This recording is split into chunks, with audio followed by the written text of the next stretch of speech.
Bismillahirrahmanirrahim. Assalamualaikum warahmatullahi wabarakatuh. Alhamdulillah, alhamdulillahilladzi hadana li hadza wa ma kunna linahtadiya laula an hadana Allah. Asyhadu an la ilaha illallah wahdahu la syarika lah wa asyhadu anna Muhammadan abduhu wa rasuluh. Allahumma shalli wa sallim ala sayyidina Muhammadin wa ala alihi wa sahbihi ajma'in. Yang saya hormati Bapak Pelaksana Rektor, Bapak Wali Satu, Kedua, Presiden Wasahuan, Bapak Pimpinan, Rekan, Direktur Pasca, Kepala Biro, secara khusus kepada Kepala Biro AA Akad, Dr. Ki Haji Aswan Sato, yang bulan lalu saya ditelepon oleh dia karena saya 2 kali sambutan, saya tidak menghormati beliau.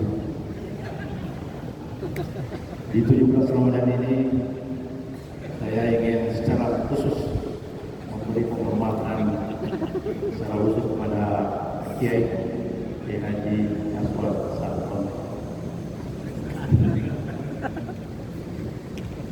Hadirin wal hadirat sidang jamaah Zuhur yang saya hormati. Terus terang, ini kultum yang paling menegangkan dalam hidup saya. Mengapa menegangkan? Karena selain karena tidak ada honornya,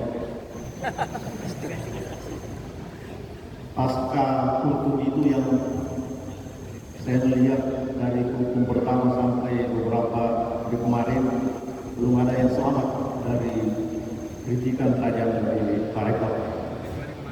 Ya, kecuali kemarin kan beliau bicara. Ya, saya berharap sebenarnya beliau hadir hari ini untuk memberi penguatan dan judul yang saya ingin sampaikan kepada Bapak Ibu di waktu yang sangat singkat ini adalah bagaimana menjauh dari kesalehan digital.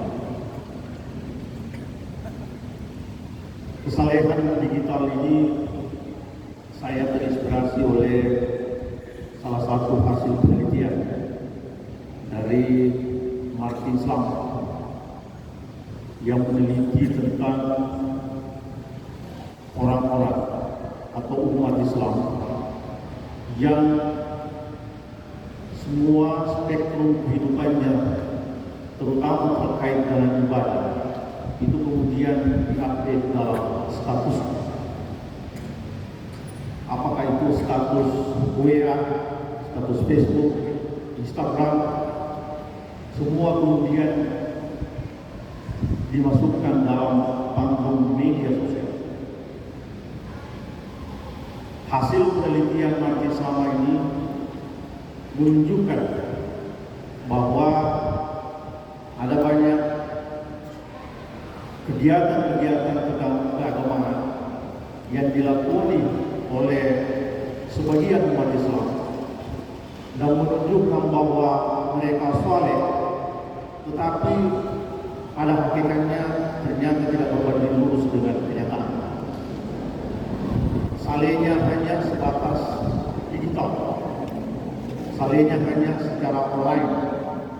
Inilah yang disebut oleh umat Islam sebagai online IT, kesalehan online. Kita banyak menemukan orang-orang, sebagian dari umat Islam yang sedikit-sedikit mengupload di internet dalam perjalanan pulang kampung sehingga di satu masjid salat sunat diupdate 2 rakaat di masjid. Bangun salat tahajud diupdate lagi tahajud berangkat.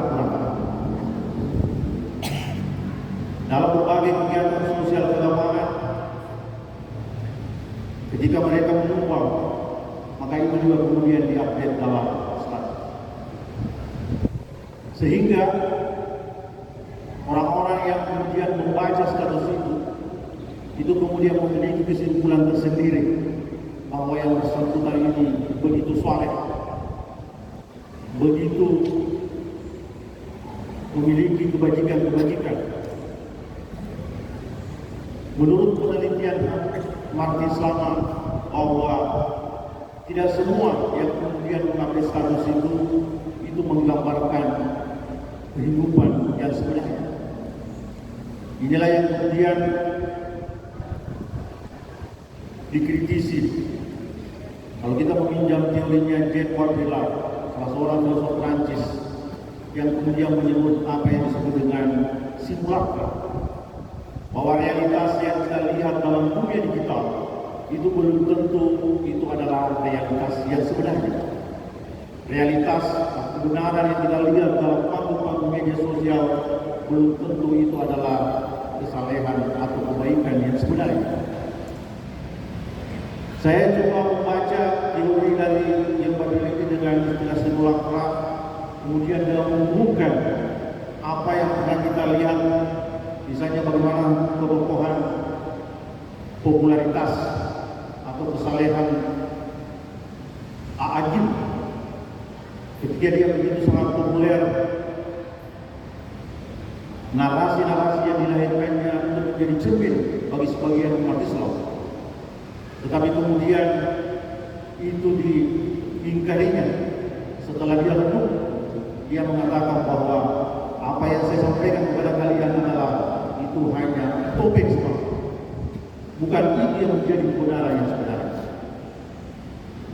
Tentu kita tidak ingin menjadi orang-orang yang seperti ini. Dalam agama kita menyebutnya sebagai hipokrit atau munafik. Dalam penelitian Martin Slaman bahwa orang yang selalu mengupload narasi-narasinya atau kemudian mengkontestasikan kegiatan-kegiatan agamanya dalam media sosial, kedekatannya kepada apa yang disebut dengan ria itu lebih dekat. Kita sering melihat orang yang mengupload pernyataan-pernyataan kebajikan, ketika itu tidak dikomentari, itu kemudian menyebutkan kebencian tersendiri.